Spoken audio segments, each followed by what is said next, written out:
मैं तुम्हें एक कथा सुनाता हूं। उसे सुनकर तुम समझ जाओगे कि हर प्राणी को उसके कर्म के हिसाब से ही फल मिलता है। प्रकृति हर किसी को अपनी राह चुनने का मौका देती है। अब वह मनुष्य की इच्छा पर निर्भर करता है कि उसने धर्म की राह चुनी है या अधर्म की। कथा शुरू करते हुए श्री कृष्ण ने कहा, एक नगर में दो पुरुष रहा करते थे। एक पुरुष व्यापारी था जिसके जीवन में धर्म की बहुत महत्व थी। वह पूजा पाठ में यकीन रखता था। वह हर रोज मंदिर जाता था और दान धर्म भी करता था और हर रोज भगवान की पूजा करता था। वहीं दूसरा पुरुष बिल्कुल विपरीत था।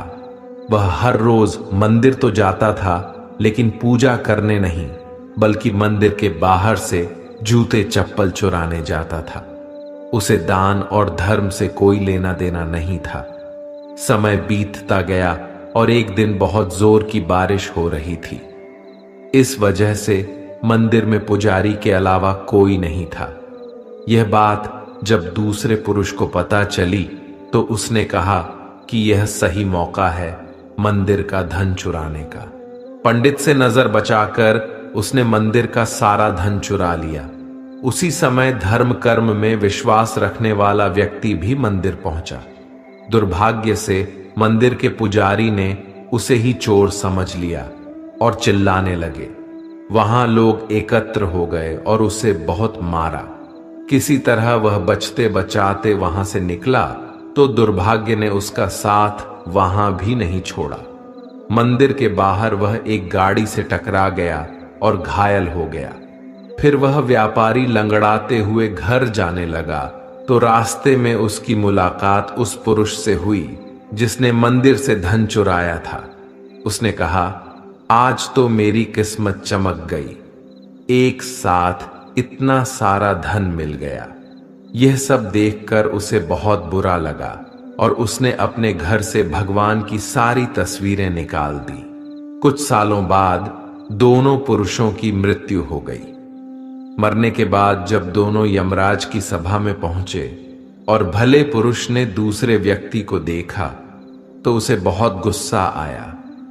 उसने क्रोधित होकर यमराज से पूछ ही लिया, मैं तो हमेशा अच्छे कर्म करता था, दान में विश्वास रखता था, उसके बदले जीवन भर मुझे अपमान और दर्द ही मिला और इस व्यक्ति को नोटों से भरी पोटली।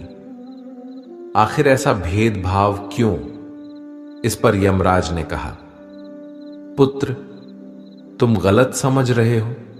जिस दिन तुम्हारी गाड़ी से टक्कर हुई थी वह दिन तुम्हारे जीवन का आखिरी दिन था, परंतु तुम्हारे अच्छे कर्मों की वजह से तुम्हारी मौत सिर्फ एक छोटी से चोट में बदल गई। तुम इस दुष्ट व्यक्ति के बारे में जानना चाहते हो? दरअसल इसके भाग्य में राजयोग था, मगर इसके कुकर्मों और अधर्म की वजह से वह सिर्फ एक छोटी सी धन की पोटली में बदल गया। कथा सुनाने के बाद श्री कृष्ण अर्जुन से कहते हैं, हे पार्थ, क्या तुम्हें तुम्हारे सवाल का जवाब मिल गया? ऐसा सोचना कि भगवान तुम्हारे कर्मों को नजरअंदाज कर रहे हैं, यह बिल्कुल भी सत्य नहीं है। भगवान हमें कब, क्या, किस रूप में दे रहा है मनुष्य को समझ में नहीं आता है। मगर आप अच्छे कर्म करते रहे तो भगवान की कृपा हमेशा बनी रहती है। इसीलिए अपने अच्छे कर्मों को बदलना नहीं चाहिए, क्योंकि उसका फल हमें इसी जीवन में मिलता है। इसलिए मनुष्य का फर्ज है कि वह हमेशा अच्छे कर्म करते रहे, क्योंकि श्री कृष्ण ने गीता में भी बताया है कि किसी के द्वारा किया गया कर्म बेकार नहीं जाता है, चाहे वह अच्छा हो या बुरा। जो मनुष्य किसी अच्छे काम में लगा हुआ होता है, आने वाले समय में उसका अंत कभी बुरा नहीं होता है। मनुष्य को निडर, शुद्ध और आध्यात्मिक बनना चाहिए। जीवन का आनंद लो, उदार दिल से बातें करो, किसी पर क्रोध मत करो, किसी का अहित मत सोचो, सभी के साथ सद्भाव के साथ पेश आओ। कर्म का नियम कहता है कि प्रत्येक घटना का एक कारण और प्रभाव होता है। समान रूप से किए गए कार्य के परिणाम अलग अलग हो सकते हैं। यह केवल इस बात पर निर्भर करता है कि वह कर्म करता किस प्रकार है। जिस प्रकार आग एक लकड़ी को जलाकर राख कर देती है, उसी प्रकार आत्मज्ञान आपके अंदर चलने वाले सभी द्वैत कार्यों को भस्म कर आपको आंतरिक शांति प्रदान करता है। भगवान पर विश्वास उस बच्चे की तरह करो जिसे हवा में उछालो तो वह हंसता है, वह डरता नहीं है, क्योंकि वह जानता है कि आप उसे गिरने नहीं दोगे। दुनिया में हमारे सामने चाहे जो परिस्थिति आ जाए, एक काम करना, अपने जीवन को ऊपर वाले को सौंप देना। इस मनुष्य लोक में कर्मों के फल को चाहने वाले लोग देवताओं का पूजन किया करते हैं, क्योंकि उनको कर्मों से उत्पन्न होने वाली सिद्धि शीघ्र मिल जाती है। ब्राह्मण, क्षत्रिय, वैश्य और शूद्र, इन 4 वर्णों का समूह गुण और कर्मों के अनुसार मेरे द्वारा रचा गया है। इस प्रकार सृष्टि रचना आदि कर्म का कर्ता होने पर भी मुझ अविनाशी परमेश्वर को तू वास्तव में अकर्ता ही जान।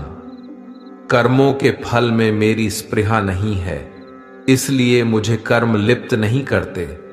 यहां श्री भगवान के कहने का भाव है कि कर्म करो, लेकिन फल की इच्छा से नहीं। बस अपना कर्म करते जाओ और आगे बढ़ते जाओ।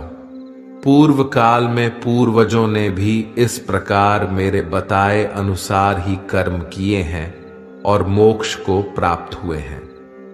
जो मनुष्य मुझसे परम प्रेम करके इस परम रहस्य युक्त गीता शास्त्र को मेरे भक्तों में कहेगा, वह मुझको ही प्राप्त होगा, इसमें कोई संदेह नहीं है। उससे बढ़कर मेरा प्रिय कार्य करने वाला मनुष्यों में कोई भी नहीं है, तथा पृथ्वी भर में उससे बढ़कर मेरा प्रिय दूसरा कोई भविष्य में होगा भी नहीं। जो मनुष्य श्रद्धा युक्त दोषों से रहित होकर इस गीता शास्त्र का श्रवण भी करेगा, वह भी सभी पापों से मुक्त होकर मेरे परम धाम को प्राप्त होगा।